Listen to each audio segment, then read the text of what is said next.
Hey guys, there's been a lot of crazy high stakes action going on recently, so I wanted to take you through the biggest pot in online poker history.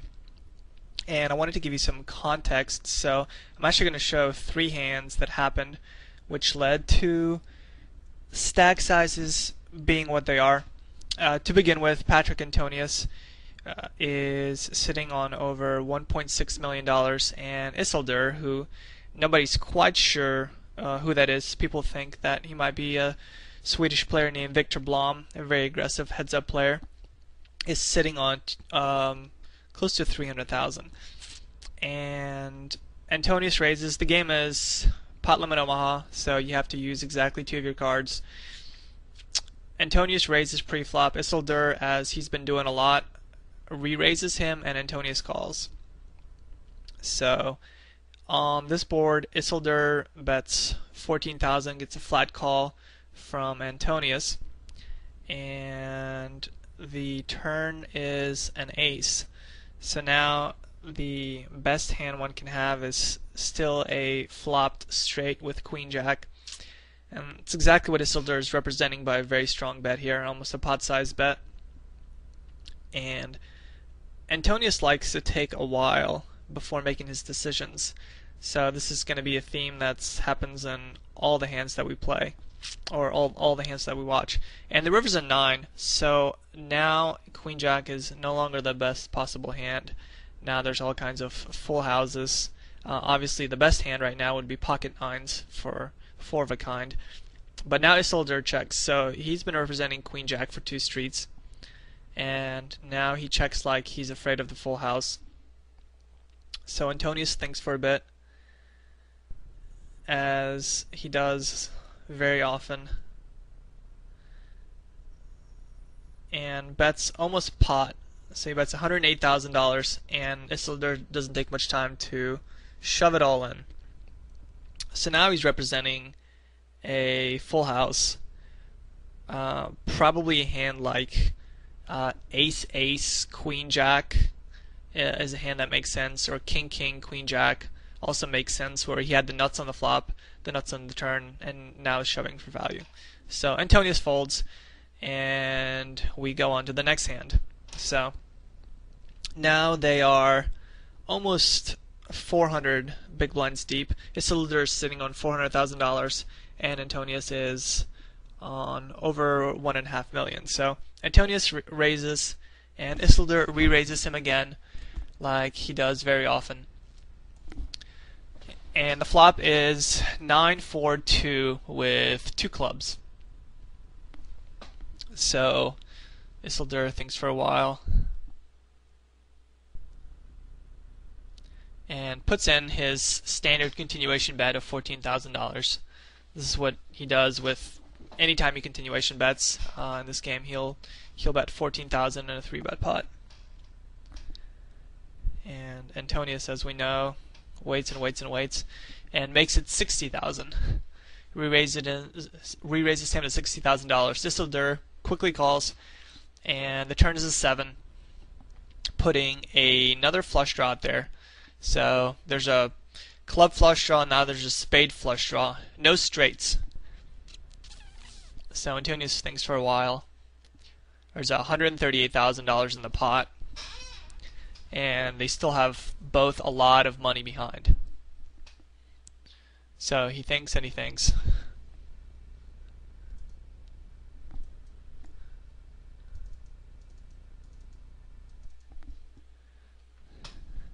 And Antonius loves to have that timer go down.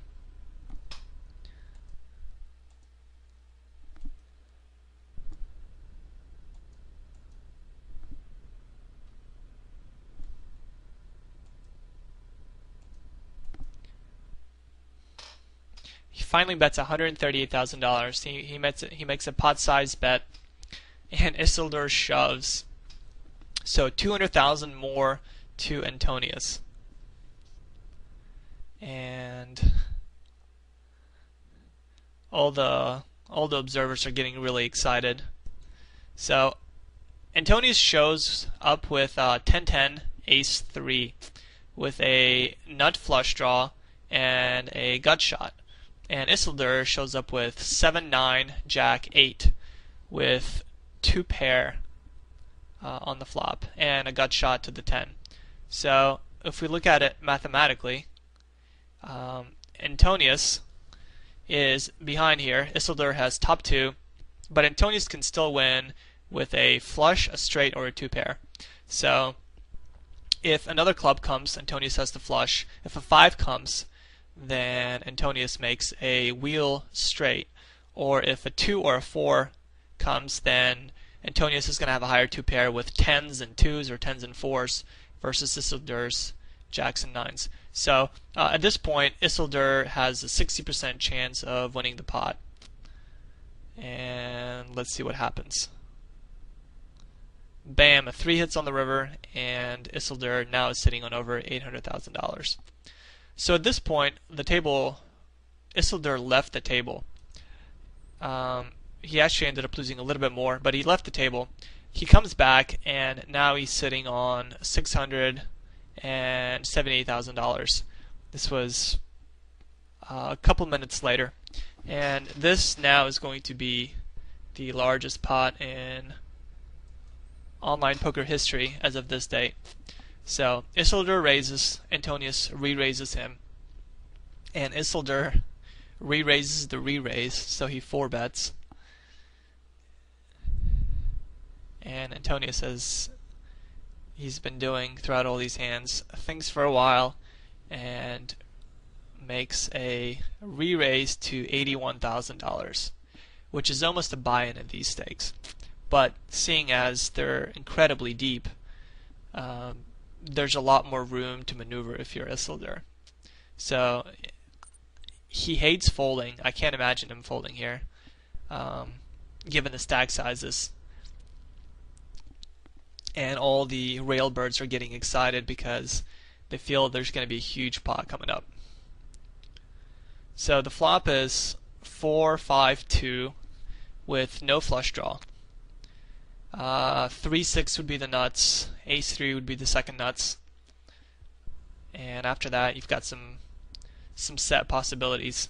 Isildur can have an incredibly wide range here, so it's hard to tell what he has. Antonius bets $91,000 into the 160.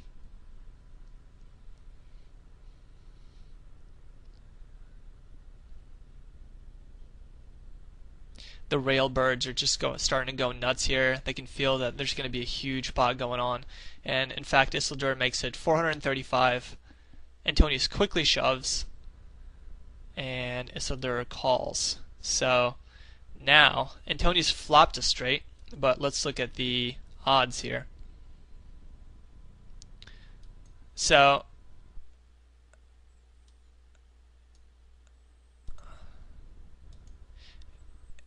Antonius flopped a straight. He has a straight with Ace-3 for the wheel, but Isildur can still improve with any 3, any 6, 7, or 8.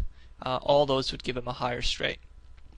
That's 12 cards. Now, if one of those cards is a heart or a spade, then Antonius, who has suited aces, a suited ace and a suited king, can still catch a flush. So only if a non-heart or non-spade 3, 6, 7, or 8 comes, then Isildur is going to take the pot. But right now Isildur has a 45% chance of winning the 1.3 something $1 million pot. So let's see how it plays out. 1.356, and Antonius takes it. And Isildur quickly reloads to $200,000, and Antonius now has over 2 million. Or I should say he has 1.9 million at this point. And they go back to work.